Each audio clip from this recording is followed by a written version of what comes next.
Good evening. Welcome to Reflections on East Granby. Today's date is Saturday, December 10th, 2011.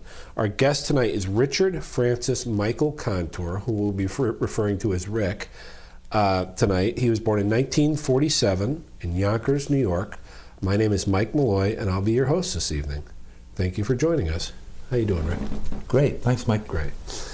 Okay, today's show will take a slightly different spin. We have a guest who is not currently a resident of East Granby, but lived here during the period 1983 to 1994. His two sons, David and Eric, still do reside in East Granby, and he is going to be sharing with us his perspective of a decade of East Granby's history, which was instrumental in transferring the town from rural to more of a residential flavor. And we thought it would be interesting to bring him in tonight to discuss that. Okay, Rick. So we're still going to start where we always do, which is where you were born. And you were born in 1947 in Yonkers, New York. And what are your earliest memories from childhood, and anything you want to share about your early years? Well, I remember going to Yankee Stadium with my dad and the amazement that it brought to me, because it was an expanse of green and the facade that I often saw on TV, but it's nothing like being there live. Yeah, I think that's a ritual that most boys go through with their fathers. I hope they still do. Yeah, I just brought my son to the new Yankee Stadium last year. There you go. There you go. Now, Yonkers is how close to New York? It's the largest city after New York City. Okay. And then you have to go way up to Buffalo to get serious population again. Geographically, how close are you? Less than 5 miles, really. Oh, really? So it's literally butts New York. Was it outside of Manhattan, or is it outside of? Bronx. Okay, so it's on the Long Island side? No, on the Hudson River. The Hudson River is the border of Yonkers. Okay. Here's Yonkers. The Jersey Palisades are across the Hudson River. Okay. So it rolls down a little south. Yeah. Yeah. Okay. What you have any memories of the Yonkers? How old were you? How long did you live in Yonkers growing up? Let's see. I think we moved to Tuckahoe, New York. Now that's an interesting name, Mike. That means in Gramatan Indian, globular root. So apparently these guys, these Indians, these Native Americans, would rustle up some Tuckahoe and have a Tuckahoe get down. What did you have? What root? Tuckahoe. What is it? What root? It's a globular root. Globular. So something like a turnip. Oh, okay, all right. Yeah. It's strange. Yeah. Well, it is what it is. So you grew up. How many years did you live in Yonkers? What age do you? I think we moved to Tuckahoe in second grade. So whatever that is, 7, 8, I don't know. So your memories of early Yonkers, your early memories of Yonkers. I remember trolley cars. Okay. I remember my grandfather taking me to the train station. Right. And putting me on an oil drum to watch the trains, and from where the vantage was, you could also watch the ships, the barges going up and down the Hudson River. It was crazy, wonderful, man. Busy place. Yeah. Yeah. So you moved to Tuckahoe and you're in school. What are any memories of Tuckahoe? Sure. Very fond memories. Being a Cub Scout, being an altar boy, reciting the Mass in Latin. Wow. Yeah. And the moderator for the Altar Boy Society was a Marine chaplain, Father McHale, Charles J. McHale. And he was a good Joe. And he was tough, as you would expect a Marine chaplain to be. Yeah. And he had ranks that you would actually have your mom, or in my case, my grandmother, sew on. As altar boys? Yeah. So he actually made a little subset. And here was the deal, Mike. That's great. In the church hall, which is like the lower church, an auditorium. Right. If you were going to advance, he sat in the last row of the auditorium, right. And he had to hear every word of the responses from the altar boys. Right. And if he didn't, All right, Charlie, try again next month. You didn't get your stripe. Yeah. That's You know, beautiful. you didn't get busted, but Yeah. you You weren't- remained where you were. You weren't moving up in the ranks. And then there was one Christmas morning, which I will never forget. I was serving the morning mass, and for that you wore you had to suit up in a special uniform. Right. Red cassock and surplice, jacket, little shirt.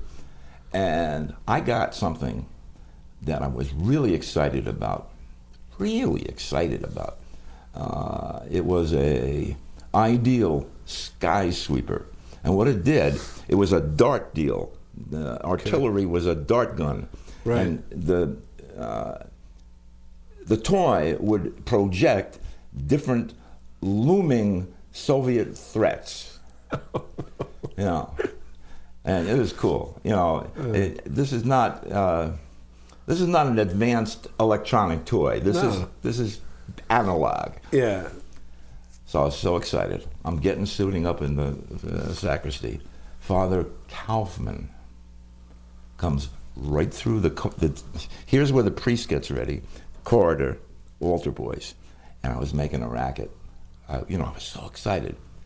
He sent me home. You're out of here, kid. Take your suit off. You're not serving mass. Really? Yeah. Wow. And I said to myself years later, are you destroyed by this? No, he's probably having a bad morning. Yeah. It was a lesson. A little harsh. Yeah, I guess it was. He could have just come on and said, shh. Yeah. But whatever. Anyway, so you survived. I'm here. Okay, so you're growing up in Tuckahoe, and you went to school there through what grade? Well, I went to Stepanak, Archbishop Stepanak High School in White Plains. Okay, it's a Catholic school. Yes, it is. Yes, it is. And I graduated in 1965. Okay. The number one hit was either I Can't Get No Satisfaction or Wole Bole by Sam the Sham and the Pharaohs. Okay. And then I went to Fordham University in the Bronx. Okay. And I was taught, and some would argue indoctrinated by Jesuits, but I'm still here for that experience. Now, what did you study at Fordham? Communications. Communications. So you were going to get into what as a career? What was your goal? I wanted to be a newspaper writer. So you always wanted to write? Yeah. Huh. Yeah, I always wanted to write. Yeah. Even as a kid, I wanted to write stuff. And I ended up writing stuff. So Fordham was in the Bronx? Yeah. So they had their own complex? Beautiful campus. It really is beautiful campus. It's supposed to be a good school. Yeah, I believe it's a rising star nationally, because I get the literature from the Alumni Association and, right. U.S. News and World Report does the rankings, and Fordham is 53 nationally. Wow. Up there with like Ivies. And, Yeah, I heard somebody the other day was mentioning that was one of the schools their children were looking at, so it's definitely, and they were mentioning some other prestigious schools in the mix, so I guess. Yeah. So you went to school there, and you lived on campus, or did you commute? No, I commuted. From Tuckahoe? Yes, I did. Took the train down. Right. Was constantly, well, not constantly, but frequently amazed that there would be guys smoking those green cigars at like 8 o'clock in the morning. Now, of course, now I can smoke, well, I don't like green cigars, but I can smoke a cigar virtually any time of the day or night. Right. Much to my doctor's chagrin. Yeah. So you got your degree. I did. Okay, and where'd you go to work? Well, I went to work with my dad at a supermarket. Okay. And we worked in the produce department, and maybe that's why I know what a globular root is. Maybe. Anyway. In Tuckahoe? No. Actually in Scarsdale. Very exclusive, very exclusive. Right. Lots of high-end clientele. And actually, some people would drive up in Bentleys. Wow. Yeah. You don't see those on the road anymore. And I remember President Nixon came by to dedicate a park down the road from the supermarket. It was a Wellbaum supermarket. Right. And, he was in an open car, which I kind of didn't understand. after Dallas. But anyway. Yeah, right. You'd think they would have put something around it, right? Well, anyway, then he was waving, and I think Rockefeller was president of Veep, because Spiro Agnew had said, "Yeah, I was a crook and nolo contendere. I don't plead anything, something." Anyway, because Rockefeller and Javits, Senator Jacob Javits, was in the motorcade. Okay. It was cool. Wow. Yeah, Quite a memory. president. And I remember about an hour before the thing was scheduled to roll, there were just vacant rooftops, nothing. Right. And I'm sure there were something, or was something. Right. Whatever. There were guys up there. Yeah, they were watching out for the president. So you worked how many years at the grocery store? Well, part-time while I was still going to school at Fordham. Okay. And then in, I guess 74, through family contacts, I ended up working at Metropolitan Life at 1 Madison Avenue, Manhattan. Oh, wow. Yeah, Huh. 1, not 66. Yeah. 1 Madison Avenue. That was... And it was good. I did promotional writing for group insurance clients, and it was good. I learned a lot. And then I worked there for about 2 years, met my ex-wife.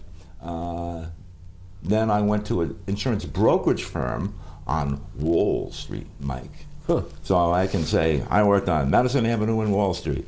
Wow. Big deal. I'm still a guy. Well, it was a fascinating place at the time. I'm Yeah, sure. I guess. Yeah. I guess it was, really. Yeah.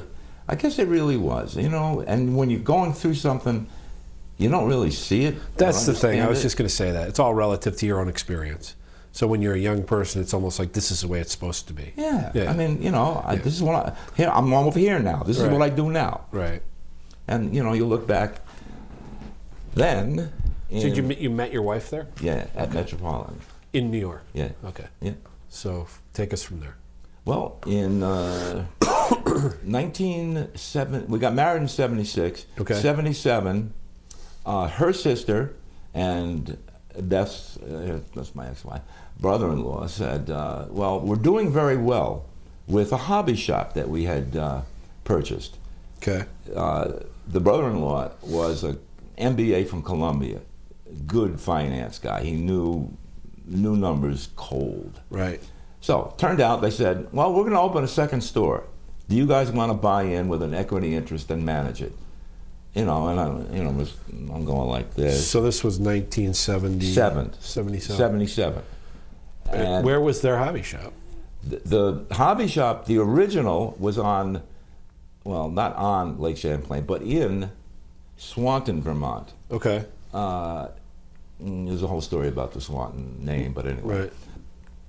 And he bought it from a guy who wanted out. He was retiring, and he turned it around. He made it he made it really profitable. Okay. Enough to generate cash so he could go to a bank and say, "We have a good thing going here. We're thinking of incorporating and opening a second store." Right. Excuse me. So we did. And where was that? In Burlington, Okay. which I believe, in my view, is one of the most underrated small cities in the United States. It's beautiful, yeah. You know why I think it's underrated? Why? Winter. Yeah, it does get cold. Yikes. Yeah. So you went from just outside, you working in Manhattan Yeah. to Burlington, Vermont. Wow, that's quite a culture shock, huh? Pretty much. Yeah, yeah. Any kids yet, or? No. You see, the thing, if you're in Manhattan, you have to really, really think about having kids. Right. Because I think it only works if you're really poor and Right. you can rely on support, however you view the morals of the support systems, or you're just stone cold rich. Right. And it doesn't matter, you know. It's tough to support a kid if you're middle class in New York. Yeah, they're going to Jersey, they're going to Rockland County. Right, but right. Anyway, so we had no kids, and we're young marrieds. You know, we said to ourselves, "Let's do it. What can we lose?" Right. What's to lose? Right. So we did. And it was a great run, Mike. It really was I love this time of year, mid-December. Oh, man, I loved it. You loved Burlington. Well, I loved the city, but I loved going there like on a Saturday morning, opening the store, and people just waiting for you to open the store so they could get in there. This is a mid to late 70s, Yeah. pretty much. Yeah. You know what? Now I'll digress a little. Hobby shops were really hot at that time, weren't they? Because it seems to me as a kid, I remember going to a hobby shop, and it was quite a happening place. Yeah. It seems like more so. Well, it was before video games. That's right. It was before any other electronic entertainment. That's right. So if you were going to do something outside the normal baseball, football thing, Exactly. or whatever, play in the backyard. Yeah, you made plastic models. You Exactly. did railroads. Trains, or right. in Vermont, the thing that really, really got me was radio control airplanes. Okay. Yep. I have I could never afford one of those, but Well, I'm sure they were great. Well, back then they were very, very expensive. Yes. But now it's a whole different situation. Different mentalities. This is my theory anyway. In model railroading, a guy can make a beautiful layout, and what's the worst that can happen? One train falls off the track, I know so where you fix it. And when you're flying an airplane, with skis in Vermont, Right. well, a lot can go wrong. Yeah, and when it does, there's not a lot left Yeah, to play with. The adage, and I think still is, you fly a plane, you repair a plane, and you build a plane. Always working in threes. Right. Because that's just the nature of the hobby. Right. So And my ex handled all the crafts, which was quite a challenge, which may explain why now she's a very astute programmer. Right. We had no computers, Mike. In the late 70s, if you said PC, people would say, what is he? Is that a shortstop? Well, Bill PC Gates was still in high school. Yeah. You mean PC Rodriguez? Wasn't he a shortstop with the Reds? Right. No. So, behind the counter, we had 4x6 file cabinets with index cards. We had 30,000 selling units. Wow. And not only did we have them, we had to make up the SKUs, if you want to say it that way. Right. We had to think up. No barcodes. Yeah. No. Nothing. So Manual. you had to track all that stuff. Yeah. And I hated it. I did not like to do it. I wanted to roller skate out there with the customers. I just wanted to do that. You know. So you were a good team. Yeah. Yeah. Absolutely. Okay. You know, most people would say, you worked together with your wife for 5 years? Right. I say, yeah, we did. We did. Yeah, and it worked. Yeah. So you're in Burlington, and you're running a hobby store. Where'd you go? How'd you end up leaving there? Well, in '82, it was not a good year. Okay. And we were leveraged the wrong way. So it was time to fold up the tent. And reluctantly, when I say this reluctantly, we said, well, let's stay in New England. Right. Now, I really wanted to stay in Vermont, but at that time, you either worked for IBM or Siemens or General Electric, big employers, Right. or you made your own job. Right. In Vermont. Yeah. Yeah. Or Yeah. skiing of some sort. Yeah, or you're a dairy farmer. And Right. those people, those are the greatest risk takers in the United States. The dairy than farmers? any farmer. Yeah.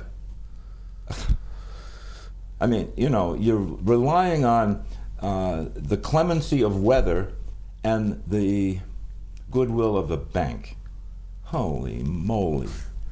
A lot of risk. Yeah. You So know. you when you were living, so you're 82, you ran into some financial problems, and what'd you do? Well, we said let's stay in New England. Okay. Yep. I subscribed to the Hartford Courant through the mail. I looked at the ads, and I said to my ex-wife, "Well, we have insurance background. Why not relocate to the insurance capital of the universe?" Right. Which it may have been at that time. It may not be now. Probably still was. You're right. Yeah. Yeah. So In November of '82, I got hired by Connecticut Mutual Life Insurance Company. Okay. We're known as the Blue Chip Company. Yep. And it was a fine outfit, a really good insurance company. Really? Why? Good people. Okay. Really good people. Yep. From the top down. Just good people. And I stayed there from 1982 to 1994, doing a variety of things, copy editing. So that's how you ended up in East Granby. You got a job there and moved from, did you come right from Burlington? No, actually, we transitioned our move by staying with my ex's uncle and aunt in Wolcott for, I don't know, 5 weeks or so. Okay. And we started looking for, all right, we got to find a... Now, how old are you at this point, right? Well, I can do the math, I suppose. yeah, I know, so could I, but, my teeth hurt if I do so it you're too quickly. 40... No, let's see. 35 years old. 77 is 30. 35. Yeah, mid-30s. Mid-30s. Yeah. And you don't have any children yet? Yes. Oh, you Eric do? was born in 1981. Okay. So I never really thought of it this way, but we really took a gamble. Right. Because we have a 6-month-old kid, Eric Daniel Kontur, and we're moving from western New England to southern New England, and we don't know from nothing. We don't know what we got. Well, you kind of didn't have a choice, though. I mean, your business was... Yeah, right. going. We had, we got some money for selling the house, Right. but it was tough because '82 was a bad year. Those were bad years. That was a bad the year. economy, yeah. But, it's always been my view to be a despairing optimist. Right. That's a good way to put it. Yeah. So you moved to Wolcott, and then what? How do you? Middletown, rented a condo there for less than a year. All right. And we went looking for homes, and let's focus on that for a second. You're in Middletown, and would you hook up with a realtor? To get the condo? No, in East Granby to find. When you were looking for a house. Yes. Yeah. So you hook up with a realtor, and he brings you to East Granby, or did he show you houses? I think it was one of the properties. Okay. He focused. I can't remember. Mike, I can't remember. Anyway, the realtor, male or woman, showed us properties in the Pequannock area. Okay. In Windsor. So you wanted to stay close to Hartford, basically. Yeah. Absolutely. I mean, we weren't thinking of going into the woods, and we were just in the woods. We were in the woods for the period we were in Fairfax when we owned a home, 3 acres, 2-stall horse barn. Okay. In Vermont. Yeah. So Eric was right outside of Burlington. Yeah, hour commute. Oh, really? Okay. Yeah, that's a ways. Okay, so what? Thinking back, do you have any memory of your first impression when you came into East Granby, or what looking at the house, or what your feelings were about the town, or why don't you try? Well, I think the first thing I remember is that we went from a property in the Pequannock area of Windsor, and I don't know. We went down Rainbow maybe. Yep. And I said, "Wow, look at all this field." Right. And barns. Holy moly, all these tobacco barns. I said, wow, that's really cool. And I can't remember where in that observation of East Granby we ended up finding a home on Stark Drive. But we did. Okay. And I said, and my ex said, yeah, this is a good place. We'll make a stand here.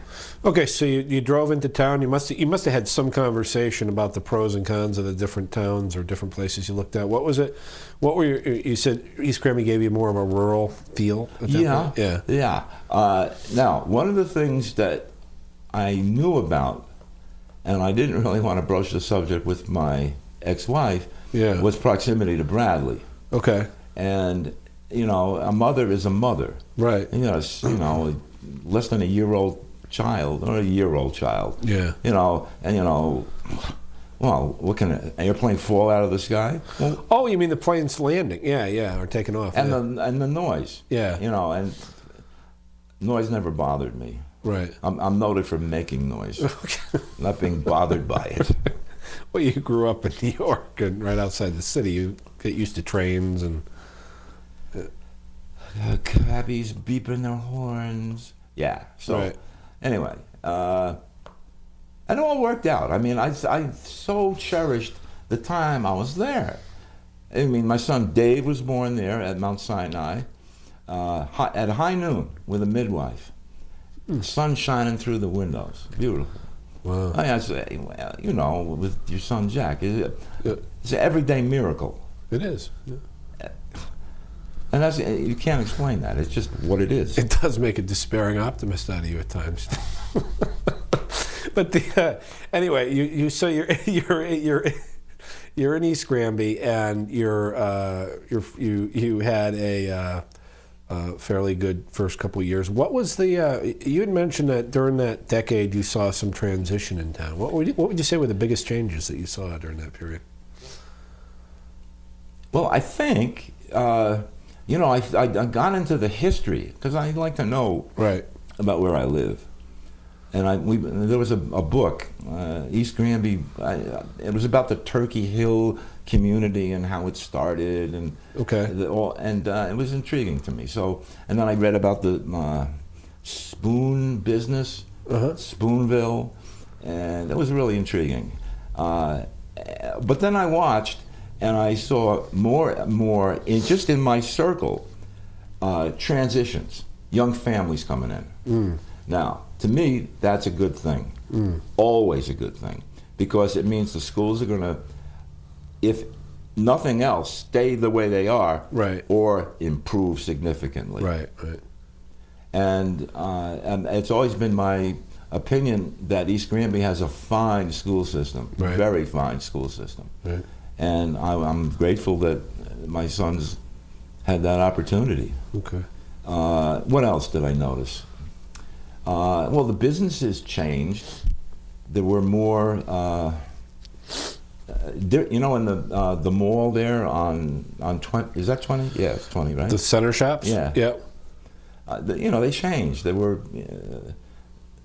a breakfast place, and then there was like a printing shop, but there were constant, and that's good because it showed the same way in the residential that there was transition, new blood, a community was changing, and that's good. That's good for everybody in that community. Yeah, right. So you saw kind of a turnover in terms of the exactly. Yeah. Did your kids enjoyed the schools in East Granby? Yes, I think so. Yeah. I think they did. In fact, I was more or less getting my apartment in Hartford ready for the holidays, and boy, do I use that term lately. Ready for the holidays. And I had found a letter that my son wrote to me, thanking me for coming in to describe to his class what I do for a living. Okay. And it was just great to look at. I said, oh my gosh. It's a memory. What happens? Memories become treasures. Yeah. Now you were.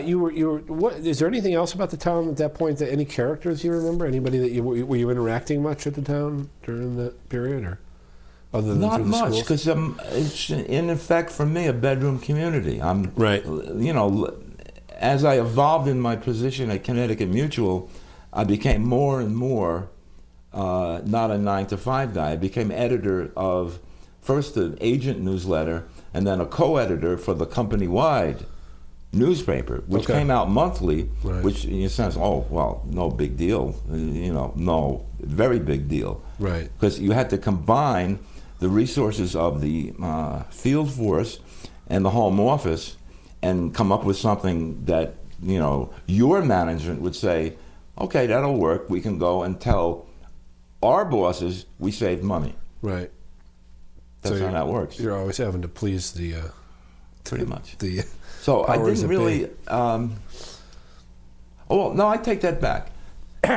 I was involved with the Cub Scouts when Eric was in Cub Scouts, and I got to know Dan Yozik. Okay. And in fact, I saw him recently because he's working driving one of those in the hospital golf carts around at St. Francis Hospital. Oh, really? Okay. Yeah. Does he still live in East Granby? I don't know. I don't know. But he's the scoutmaster. Okay. And I got to know him pretty well. I got to talk a lot with Dave McNally. Okay. And, well, I guess I was arguing philosophically, but also very practically. Yeah. I said, Dave, this used to be a farm community. How many working farms are there in this community? How many, roughly? How many of those working farms need their children to be around for harvest? Right. So what was your? Where were you going with that? I said, well, Dave, why don't kids just go to school more? Yeah. In the year. Right. Okay. Do they really need July? Most of June, July, and August off?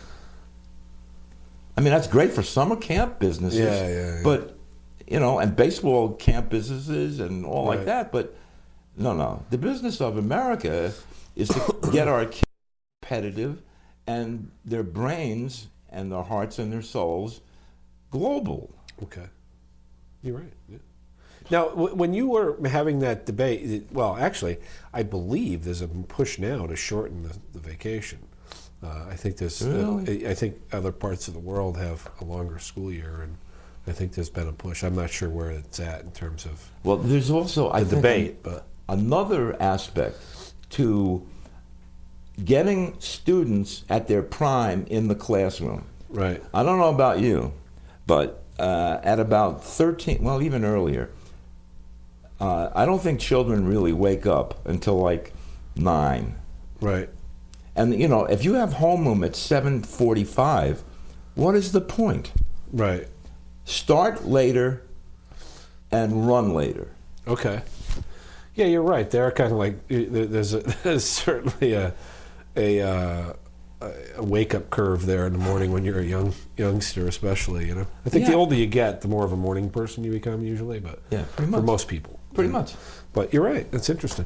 So, so you're other than your debates about the school time and year, your experiences were pretty good with the schools. Oh, yeah. Now, Very if you much were, if looking back to that period, and now looking now and coming back and visiting your family and seeing, is there anything that you would change about East Granby? Is there anything that you think that East Granby could use, because you've lived in a lot of different places? Is there any? This is not meant to be a critical question. It's just, is there something that always struck you as being? Well, right off the top of my head, and it just came off the top of my head when you asked it. Yeah. Because I live on the city line Right. in Hartford, I've been down to West Hartford quite often. I use the library. And at the library, there is a 13.5-foot statue of Noah Webster. In West Hartford. Yeah. Yes. And, as a writer, it's his contributions to the language, let alone all the other things that he did. Mm-hmm.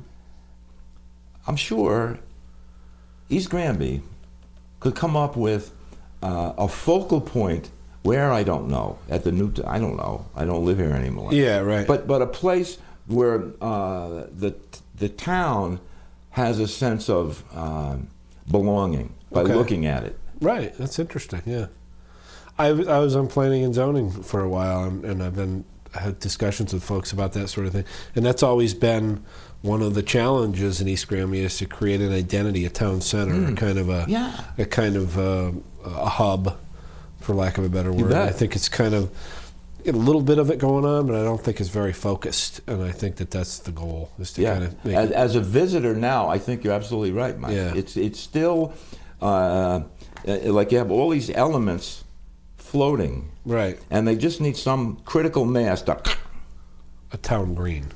Yeah, of some sort. Yes. Yeah. And what's more traditional than that? Right. In New England. Yep. Put a huge turkey there or something. We have some big. We have a painted turkey. No. The turkeys are pretty darn stupid. It's okay. I'm told. Yeah, that's what they say. Anyway, So you're any other changes or anything that? Well, let's take a different tact. Looking back, what is your fondest? If you were describing what's nice about East Granby to somebody who's never been here before, and your memories of the time here, what would you focus on? Something simple. Okay. Being a city boy, if you looked up in Manhattan or the Bronx or any place in the five boroughs, and at night and tried to find a star, as we say there, forget about it. Right. One, I guess it was Sunday, I was wheeling out the barrel to the curb. And I like to look and listen, I just do. So I look up, and there's what I thought was a shooting star, but it wasn't. And it just kept moving. And I like to know what things are when I see them. Right. So I ended up calling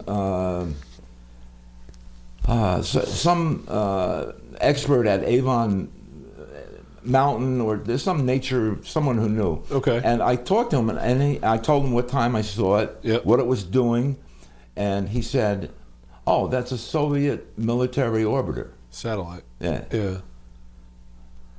So anyway, it was just a moving element among a curtain of stars that you'd Right. never see in a city. Right.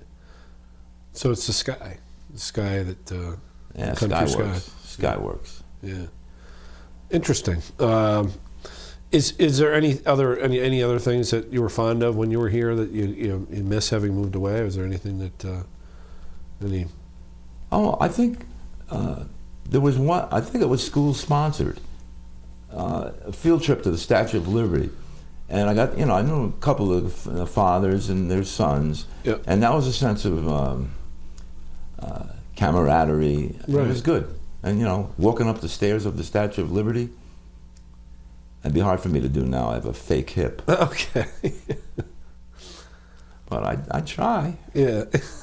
And then I go to the elevator.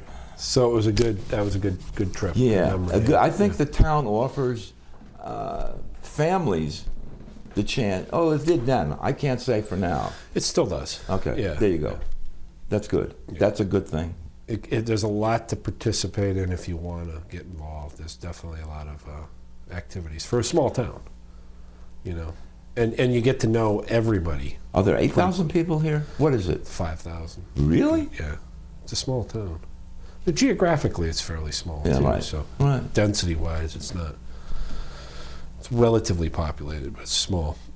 Anyway, so you have if you had one wish for the town, what would it be? Is there anything other than the center, the town center? Is Be there proud of where you are. for the citizens to be proud of their town? It's an interesting wish. That's good. Okay, I should mention that Rick is writing a book. He's we had a discussion. This is what kind of colored or part of my decision making process to bring him in and talk about the decade he was here. It's because he has a very good grasp of language, and it's interesting to hear him tell stories. But one of those reasons is he's been writing since he was young, and he's written a book. And what's the name of it? Well, my working title is The Centurion and the Rocket Man.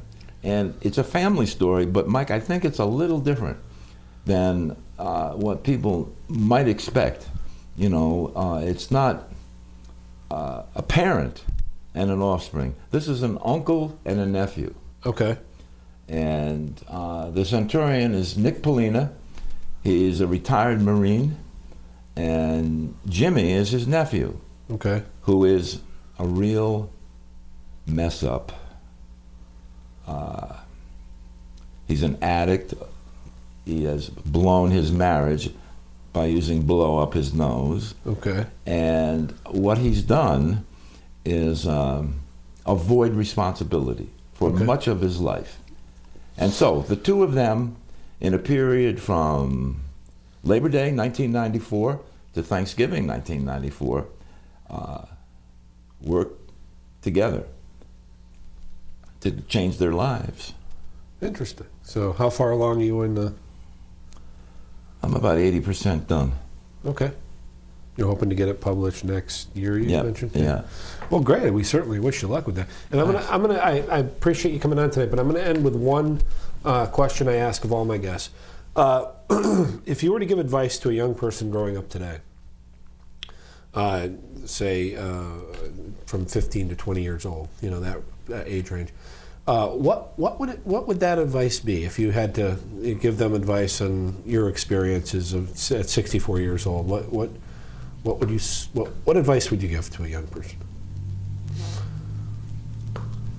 Well, I think I'd say enjoy your device or all your devices, but don't think for a second that's life.